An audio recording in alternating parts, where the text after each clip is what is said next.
who they had captured. It wasn't clear to the Japanese that they had captured, at that time, the highest official in the Commonwealth government.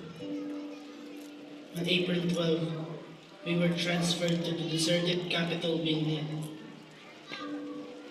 When left alone, my father opened his leather portfolio and took out some documents. Destroy these. We can't let it fall into enemy hands.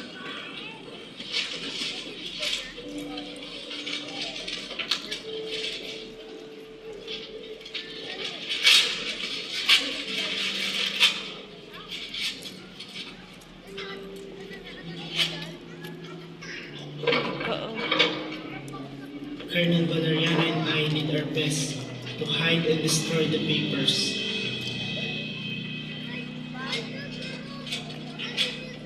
When they did verify his identity, they realized that they had a prize at their hands. And since they had not only the Chief Justice, not only the Secretary of Finance, Agriculture and Commerce, but Quezon's very own delegate to the unoccupied territories of the archipelago, he was really the best candidate to turn.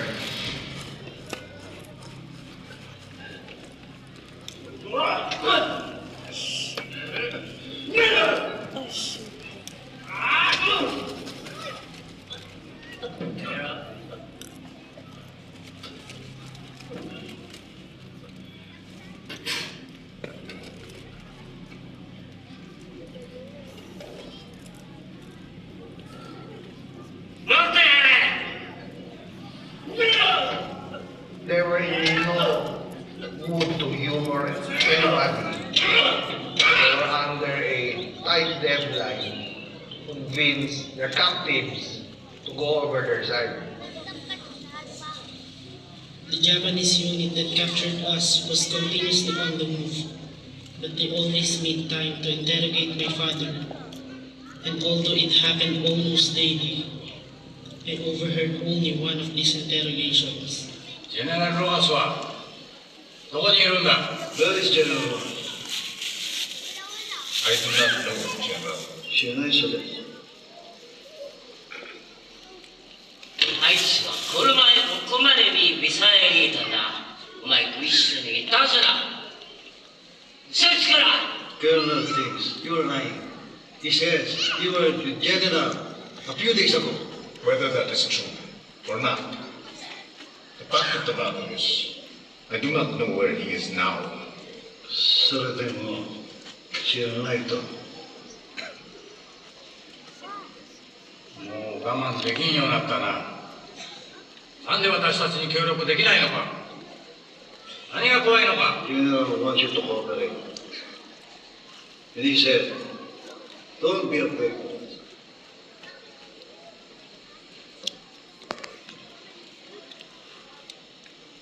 I am not afraid of you, General. I am cooperating with you quite well. I am answering your questions honestly. I do not know where Rojas is. もし我々があいつを探しなかった。あいつもこっちこさせろ。If we cannot find him, you will find him for us. ラジで取ってやれば。 You will message him on the radio. いい。Susunod na! They didn't have the luxury of time to persuade Abad Santos to side with them. But they ran up against a rock of integrity. No! I cannot do that. That would be breaking my oath of allegiance to the United States and to my country. それはできないと。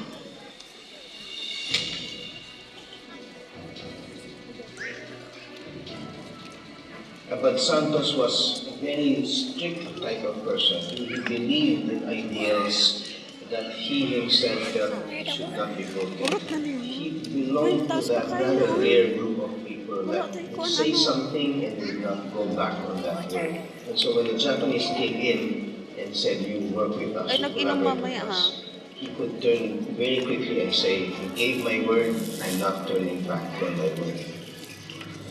That type of person is very rare to find nowadays. A man of character like Jose Abad Santos, given 30 years of public service, would stay true to his word. So, collaboration could not be in his dictionary. It's part of his destiny that he would be the highest example of bravery in captivity. My father remained unbroken after every interrogation, no matter what they may have tried to put him through.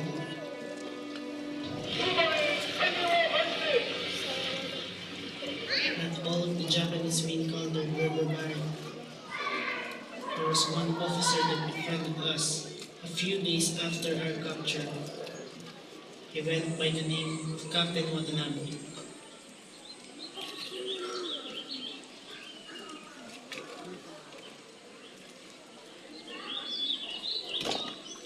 Hey.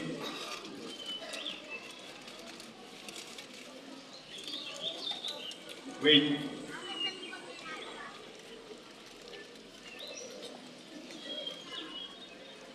You see, it's Rosario. Me, Catholic. Also, you.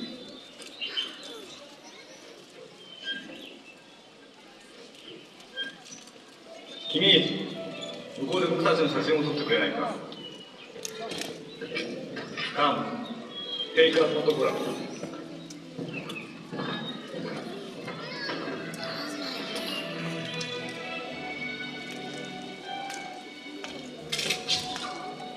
After taking a photograph with him, Captain Watanabe asked my father to write a letter to our family, for he was scheduled to leave for Manila in a few days.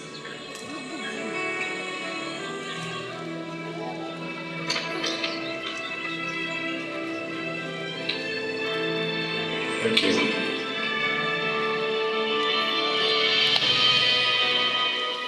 And by the end of April, the picture and letter arrived on my mother's doorstep.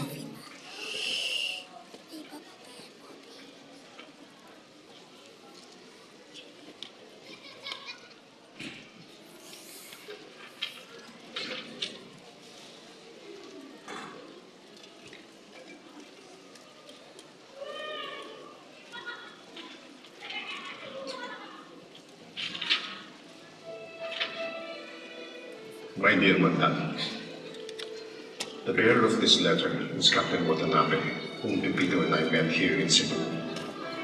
He has shown us kind treatment. All is well with us here, and do not worry about us. I hope we shall soon see each other there. This is all, and may this letter find you all well. He who dearly loves you, Jose. Through the war, my mother kept the picture close to her heart. She held on to it through all adversities. And though it became creased and wrinkled as the days went by, the thought of my father and I being alive allowed her to carry on.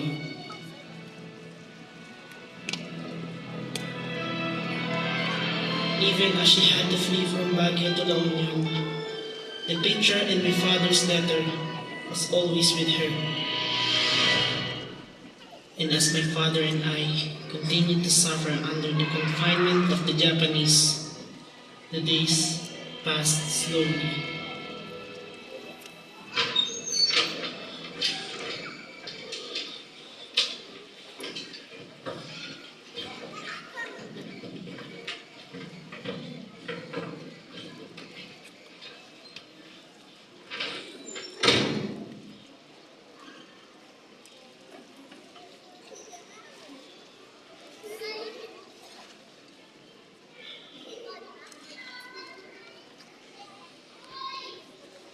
How are you, my son?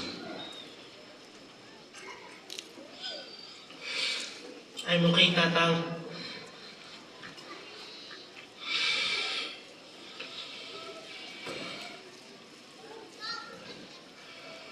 If and when we get back to Manila, I think I'd like to go back to private life.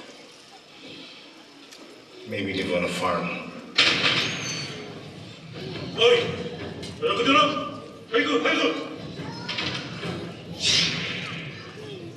Kawaguchi detachment was ordered to land in Mindanao.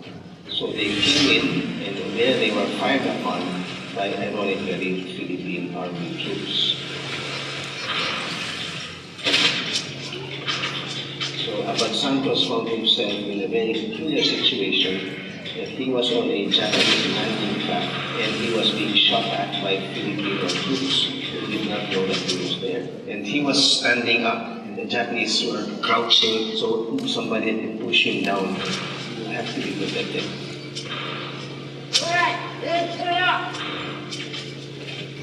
I guess he was thinking that as a Filipino, he was not part of the invasion army.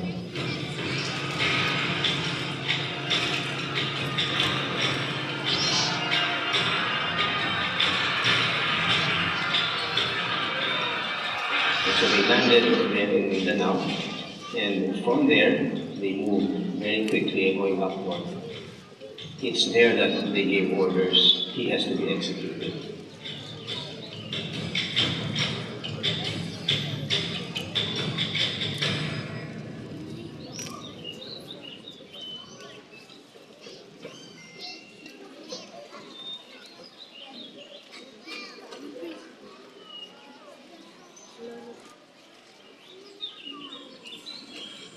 What did they say, Tatang? Are we going back to Manila?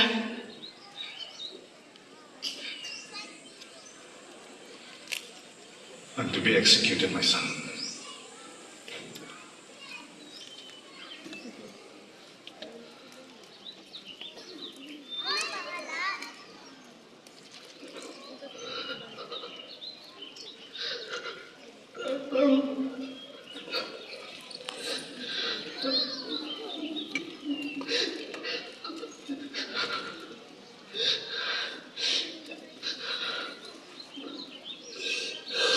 Do not cry, Papito.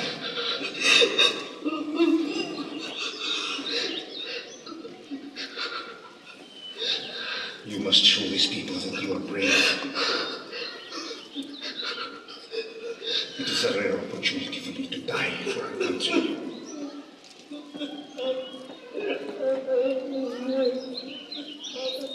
Not everyone is given this chance.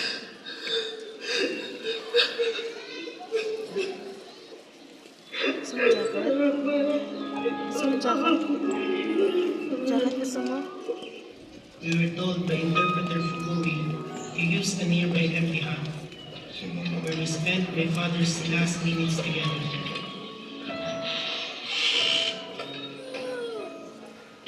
Santos, it's time.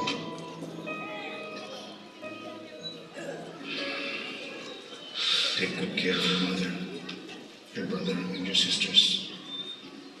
Tell them we'll be together again in the next life. Teach them to be brave. Bless you, my son.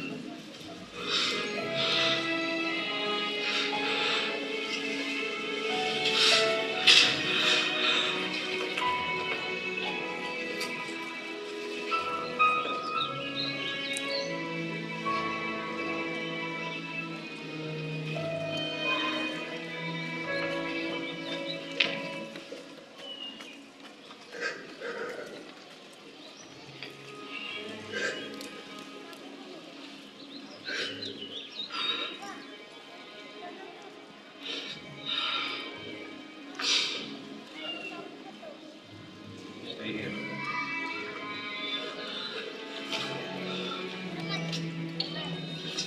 I watched him as he walked away, the tallest man in the group. He marched proudly with his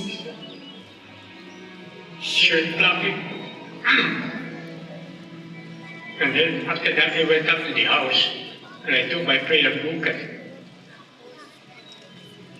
and read the prayer for the dead. And after a few minutes I heard a body of shots and I knew that my father was gone.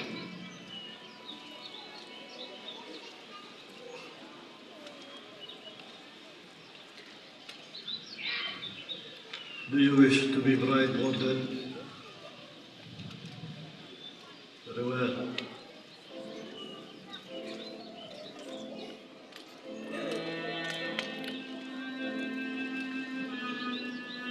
Close your eyes, Mia.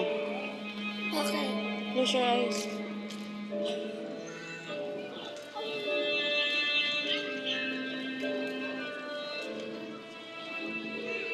Yosuke! Uchigata! Close your Yoi! eyes.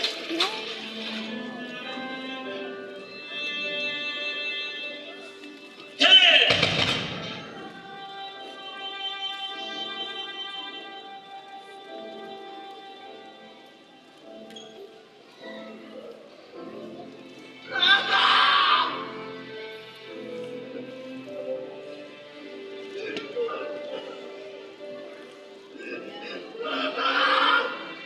Yung honor niya hindi nabali.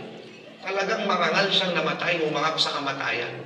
Not even the Japanese army could break him. He was shot and he was hurriedly buried so that his bones could not be recovered. I asked my captors to bring me to my father's grave and was taken to a small circular mound under a coconut tree. I wanted to put a cross on it, but my request was denied. Your father died a glorious death.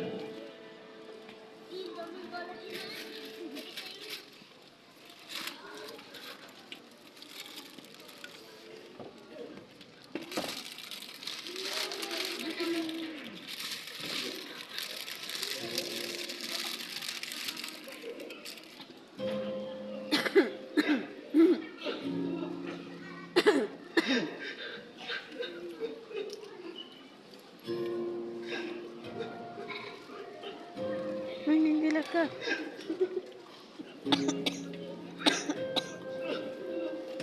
Manonood, walang iyakan.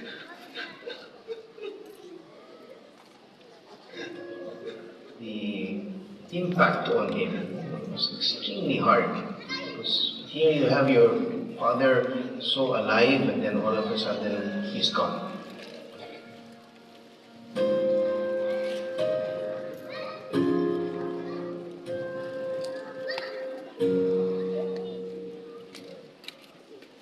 He was made to study, so he was a student of Japanese language. But we were all his friends, and 27 of us. And we all knew what he was going through. So we never talk about his situation. The only explanation he gave me there why he was sent to Tokyo to study was they were trying to introduce him to the Japanese culture in a non-war situation. It was very sad when he would tell this, that he would cover himself in newspaper because he had no blankets. It was very cold. I don't suppose he had the proper clothing. He was very much reserved. Meanwhile, the Chief Justice's absence was felt by the nation, and the efforts to hide his execution had failed.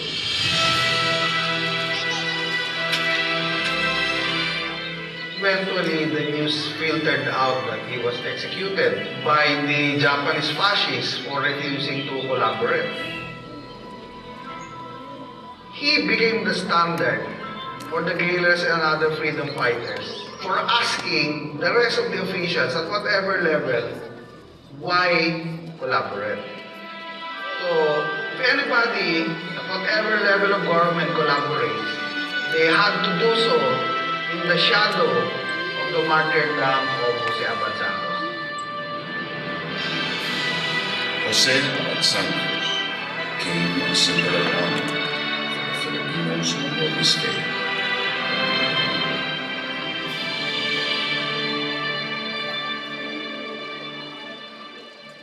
But justice for his death would not be found until after the war ended.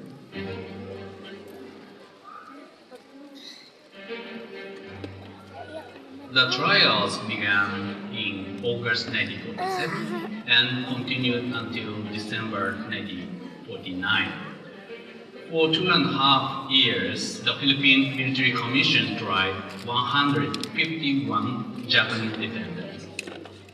Among them, about 90%, 137 Japanese defendants were convicted. In the case of Abad Santos, those charged with this were two Japanese. One was Kawaguchi and the other was Hayashi. Kawaguchi knew that Abad Santos was a man of very unique skills. He was a strong man. He was a man important in the Philippines. And Kawaguchi, in fact, challenged Manila. He said, I cannot execute this person because this person is very rare. This person is very important in the Philippines. The investigation revealed that it was this Hayashi who had actually issued the orders for the execution of Abad Santos. Kawaguchi was apologetic. Kawaguchi said that this was something he did not want to do. And that contrasted with Hayashi, who tended to contradict everything that Kawaguchi said. So it was a case of who was telling the truth. And given the conditions that had come out in the courtroom, it became obvious that Hayashi was telling a lie. So in the end, when the decision was made, it found Kawaguchi guilty of actually executing Abad Santos, but that he had done so under orders of higher authority.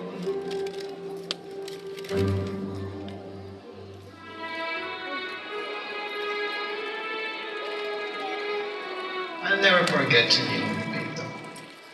Pepito is a very humble, down-to-earth, and his feeling is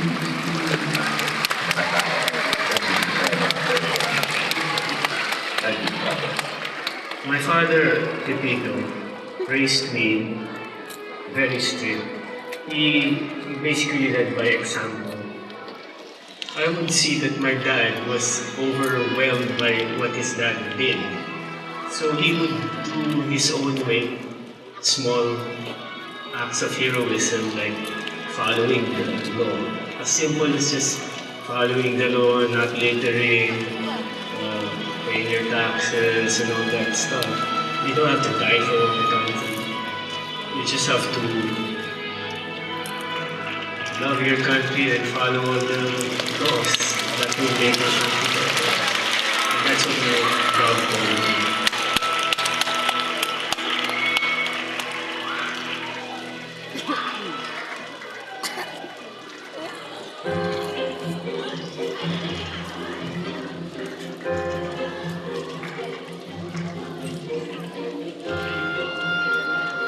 I don't know that the problems of World War II were solved by the end of the war, because in the Philippines we had that relationship of the puppets and the people who worked with and for the Japanese, some willingly, some unwillingly, some very, very, very deeply involved. But at the end of the war, instead of resolving that problem among the Filipinos themselves, they let it go.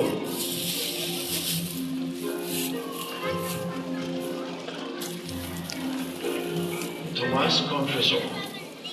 He told my father, he said, Chick, these guys who have collaborated with the Japanese for the last 3.5 years, they have become rich, they ate well, their families are all fine. If they get away with this and they stay in the government, everything that we have worked for is worth nothing. Basically, that's what happened. The breakdown of law and order, the breakdown of finances, the breakdown of morality, corruption was running rampant. And that's why I say, if we compare them, by shining the light from Abad Santos on them, boy, they look horrible. They really do. But that's been the story since then. That's why the Philippines remain as it is today. Run like hell.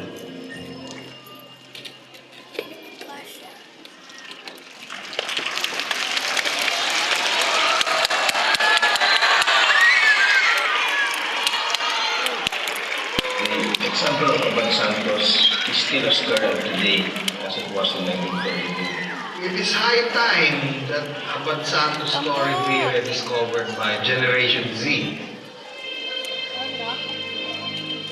He should be known as one of our greatest heroes, if not the greatest hero of World War II in the Philippines.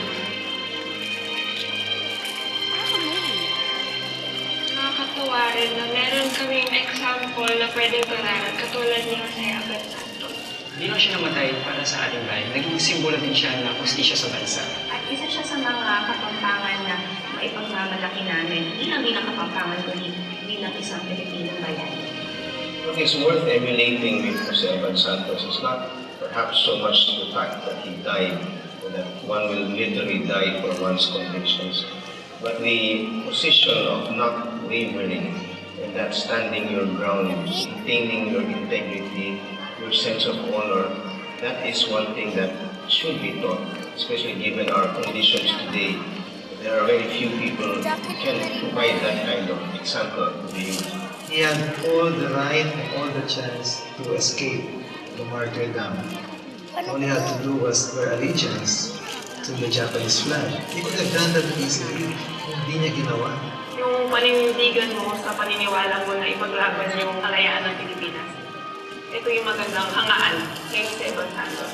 Heroism is not just about holding a gun and fighting a war, but more so, living a life of honor. Jose Abad Santos died as he had lived, and what better way to honor his legacy than to emulate the principles he had lived by and the ideals he had died for. His monuments